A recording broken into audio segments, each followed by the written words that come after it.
আউযু বিল্লাহি মিনাশ শাইতানির রাজিম। বিসমিল্লাহির রহমানির রহিম। শুরু করছি মহান রব্বুল আলামিনের নামে, যিনি বড়ই মেহেরবান এবং পরম দয়ালু।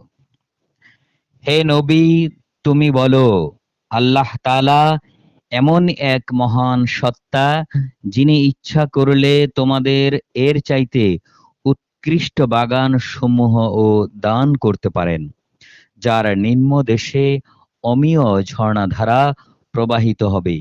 তিনি তোমাদের আরো দিতে পারেন সুরম্য প্রাসাদসমূহ।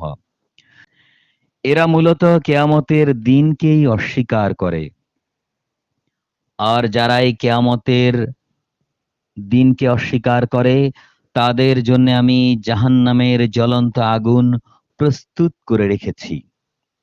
তারা যখন দূর থেকে তাদের দেখবে, তখন স্পষ্ট তার গর্জন ও চিৎকার তারা শুনতে পাবে। অতঃপর হস্তপদ শৃঙ্খলিত অবস্থায় যখন তাদের জাহান্নামের কোনো সংকীর্ণ স্থানে ফেলে দেওয়া হবে, তখন সেখানে তারা শুধু মৃত্যুর ধ্বংসকেই ডাকতে থাকবে। তখন তাদের বলা হবে, আজ তোমরা ধ্বংস হওয়াকে একবারই শুধু ডেকো না, বরং ডাকো বহুবার। কোনো ডাকই আজ কাজে আসবে না। হে নবী, তুমি বলো, জাহান্নামের এই কঠোর আযাব শ্রেয়, না সেই স্থায়ী জান্নাত যার ওয়াদা মুত্তাকিদের আগেই দিয়ে রাখা হয়েছে। এই জান্নাতই হচ্ছে তাদের যথাযথ পুরস্কার ও চূড়ান্ত প্রত্যাবর্তনের স্থান। সেখানে তারা যা কিছু পেতে চাইবে তাই তাদের জন্যে মজুদ থাকবে, তাও আবার থাকবে স্থায়ীভাবে। এই প্রতিশ্রুতি যথাযথ পালন তোমার প্রতিপালকেরই দায়িত্ব। যেদিন তিনি এই মোশরিক ব্যক্তিদের এবং তাদের ও তাদের মাবুদদের, যাদের এরা আল্লাহর বদলে ইবাদত করত, সবাইকে একত্রিত করবেন।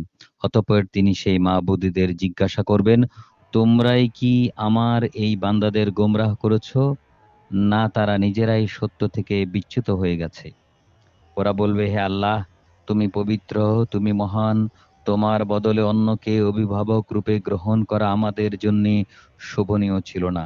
তুমি তো এদের এবং এদের পিতৃপুরুষদের নানা ভোগের সামগ্রী দিয়েছিলে।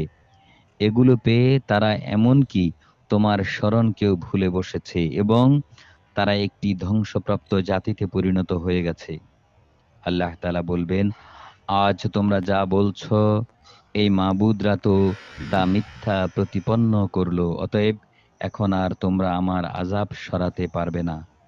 না তোমরা আজ কারো সাহায্য পাবে। তোমাদের মধ্যে কেউ যদি আমার আনুগত্যের সীমা লঙ্ঘন করে, তাহলে তাকে আমি কঠোর আযাব আস্বাদন করাবো।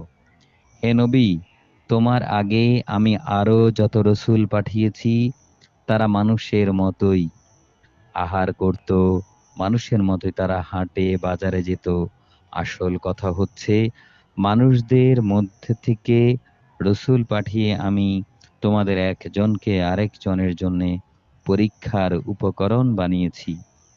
এই পরীক্ষায় তোমরা কি ধৈর্য ধারণ করবে না? তোমার রব কিন্তু সবকিছুই পর্যবেক্ষণ করছেন।